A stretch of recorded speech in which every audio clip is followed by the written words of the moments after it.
Ever since Manu Rios wore the sleeveless shirt jacket at the Jacquemus show in Capri, it's been popping up on my Pinterest feed every time I open it. And as simple as it may look, drafting the pattern was actually quite trickier than I had expected. But I think I finally have something that comes pretty close to the original one. Now, I may not have the sculpted arms or the chiseled face or the model height for it, but you know what? I feel pretty damn cool wearing it. And sometimes it's less about looking perfect and more about the vibe. And this garment definitely delivers.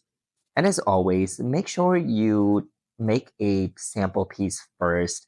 Don't add any buttons, snaps, don't go through all that effort. Pin yourself into the garment first, make sure it fits, and then make your final piece with your actual good fabric. Because, as always, everyone has different bodies, and I've left plenty of room um, for the pattern to accommodate those different sizes. So just make sure you make a sample first with your regular fabric and then make an actual piece. For this project, you can use any mid-weight fabric with a bit of structure. I'm using upholstery fabric because it holds up well on its own, so there's no need for interfacing. Once your pattern is assembled, cut the front, back, collar, and pocket pieces from your main fabric. Repeat the same steps with your lining fabric. If it has a print or a distinct right and wrong side, make sure to flip the pattern pieces face down before cutting. Since I'm using a solid polycotton fabric, I don't need to worry about that. I have the front, back, pocket, collar. This is the main fabric. Front, back, pocket, collar. We'll start by sewing the main pocket fabric and the lining together with the right sides facing. Stitch all the way around the pocket, leaving a 1-inch opening at the top. And while you're at the sewing machine, sew the collar pieces, main and lining together with the right sides facing. Stitch along the sides and the top, leaving the bottom edge open. Trim the edges to reduce bulk so when you turn the pieces right side out, you'll get a neat, clean finish.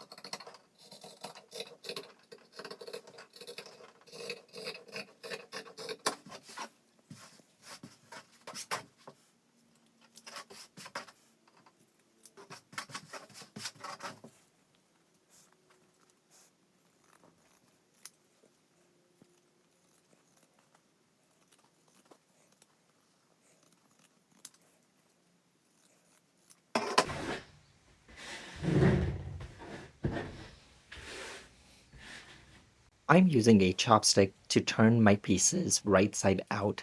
Just be gentle with it or you might stab right through the fabric like I did. Rest in peace, little corner. All is not lost, just stitch it back up and it'll be good as new, or at least close enough.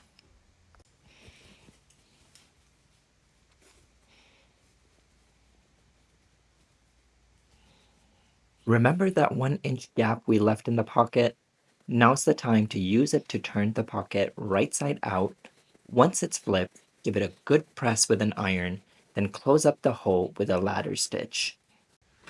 I went ahead and added a stay stitch along the bottom of the collar to keep everything in place and threw in a horizontal stitch about an inch from the top of the pocket just for looks.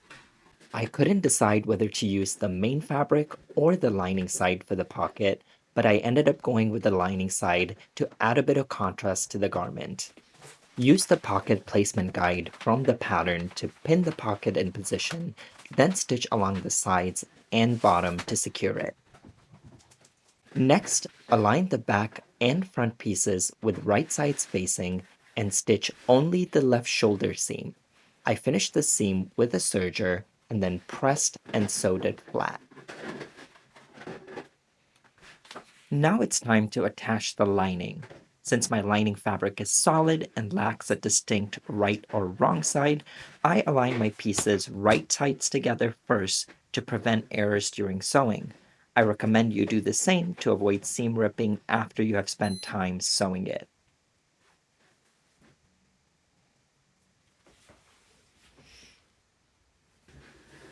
Lay your main and lining fabrics with their right sides facing each other and stitch only the right back shoulder. This makes it easier to pin the collar right where it belongs since it only attaches to the back of the garment. I'm going to sandwich the collar between the lining and the main fabric, then start pinning from the right shoulder seam all the way to the left shoulder seam. Please take your time pinning the collar to avoid any puckering. Adjust and repin as needed.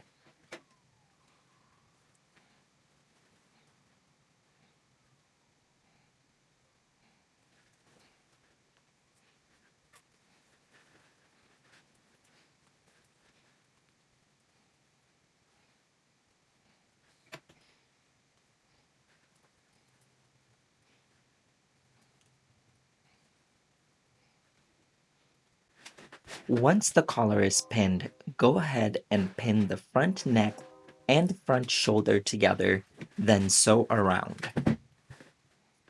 Don't forget to clip the edges of the parts we've sewn to remove bulk for when we turn the garment right sides out.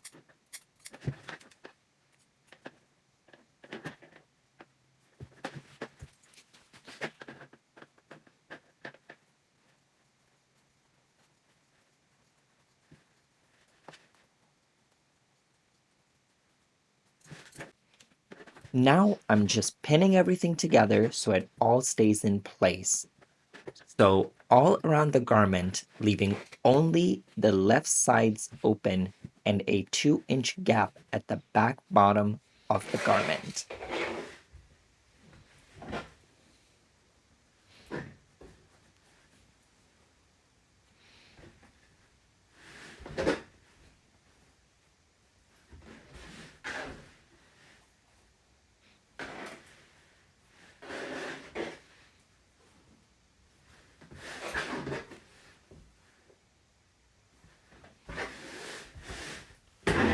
And as always, it's time to clip, clip, clip, and remove that bulk.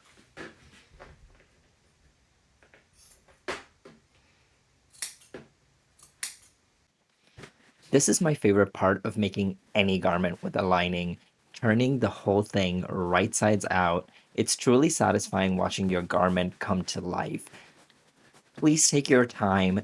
Don't force the fabric. Just go easy on it so that stitches stay in place and just take your time turning it right sides out.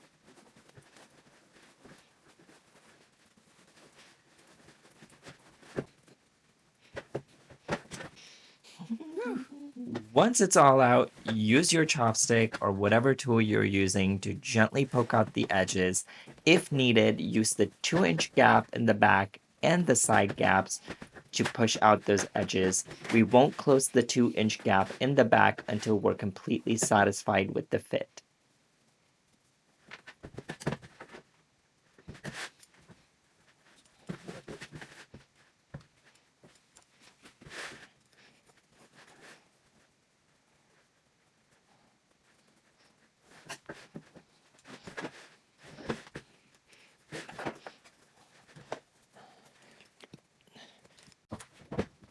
Ironing the whole garment definitely brings it all together, and you can see how clean and finished it finally looks.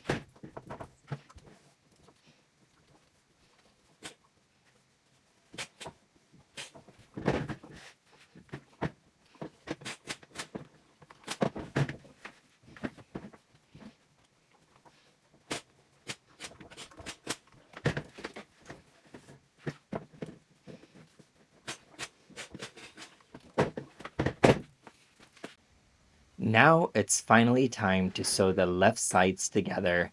I can't quite explain this part, so just watch and see how it's done.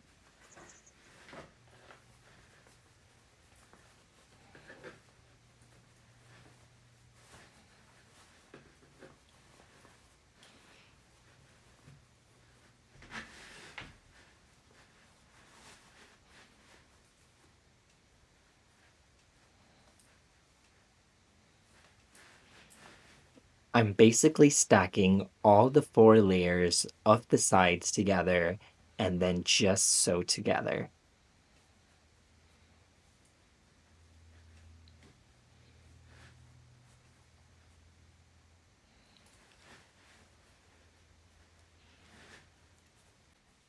Once the sides are sewn together, just pull them apart just the way I did.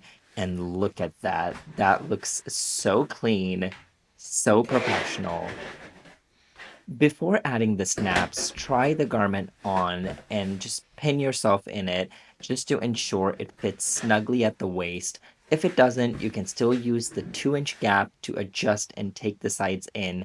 Just remember to take in both sides evenly. For example, if you take half an inch from the left, do the same on the right. Draw a 1-inch line from the edge. This is where you'll attach your snaps or buttons. This part is totally up to you. You can add 1 or 2, but you'll do this for the sides and shoulder.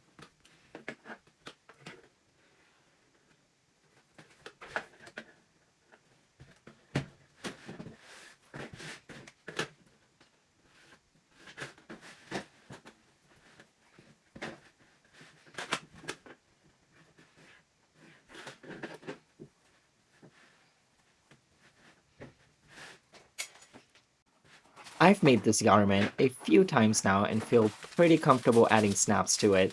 I'll drop an Amazon link for the snap tool in the description below.